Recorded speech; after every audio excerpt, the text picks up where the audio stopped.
আসসালামু আলাইকুম। আজকে আমি আপনাদের গরুর পায়া রান্না করে দেখাবো। এখানে প্রায় ১.৫ কেজি পরিমাণ গরুর পায়া আছে। এগুলো ভালোভাবে পরিষ্কার করে একটি পাত্রে নিয়ে নিলাম। এতে ১.৫ টেবিল চামচ আদা বাটা, ২.৫ টেবিল চামচ রসুন বাটা, ২ চা চামচ হলুদের গুঁড়ো, ১ চা চামচ মরিচের গুঁড়ো, ২ চা চামচ রাঁধুনি মাংসের মশলা, সাথে ২ টুকরো দারুচিনি, ৫-৬টা এলাচ, ২টো তেজপাতা, ১/২ চামচ পরিমাণ গোলমরিচ, পরিমাণ মতো লবণ এবং 2টো টমেটো ছোট করে কেটে, সাথে 1 মুঠো ভর্তি বেরেস্তা ভাজি, 1 কাপ দুধ এবং বেরেস্তা ভাজার তেল দিয়ে দিলাম। ভালোভাবে মিশ্রণগুলো হাতের সাহায্যে নেহেরিতে মাখিয়ে নিলাম। ভালোভাবে মশলা মাখানোর পরে 1 ঘন্টার জন্য আমি নেহেরিগুলো রেস্টে রেখে দিলাম। কেউ চাইলে আরও বেশি সময় রাখতে পারেন।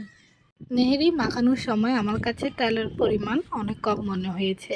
এই কারণে আমি আরও কিছু তেল দিয়ে আরও কিছুক্ষণ ভালোভাবে নেহেরিগুলো মেখে নিলাম। আজ আমি প্রেসার কুকারে নেহেরি রান্না করে দেখাবো। কেউ চাইলে বড় পাতিলেও নেহেরি রান্না করতে পারেন, তবে আমি বলবো প্রেসার কুকারে নেহেরি রান্না করার জন্য। এতে করে সময়ও কম লাগবে, মাংসও বেশ ভালো সিদ্ধ হবে।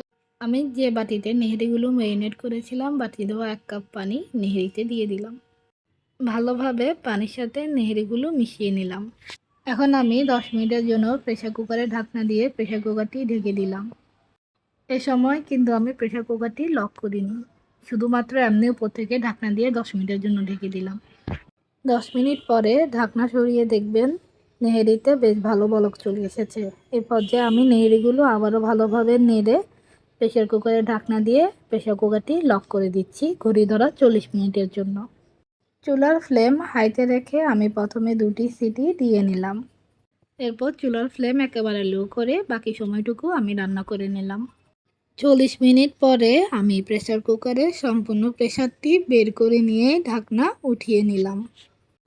ঢাকনা খোলার পরে দেখবেন খুব সুন্দর একটি স্মেল পুরো বাসায় ছড়িয়ে পড়েছে। এরপর প্রেসার কুকার থেকে আমি নেহেরিগুলো একটি পাতিলে ট্রান্সফার করে নিলাম। পাশের চুলায় আমি একটি ফ্রাই প্যানে পর্যাপ্ত পরিমাণ তেল দিয়ে কিছুটা পেঁয়াজ কুচি, রসুন কুচি দিয়ে ভালোভাবে বেরেস্তা করে নিয়ে তার নেহেরির উপর দিয়ে দিলাম।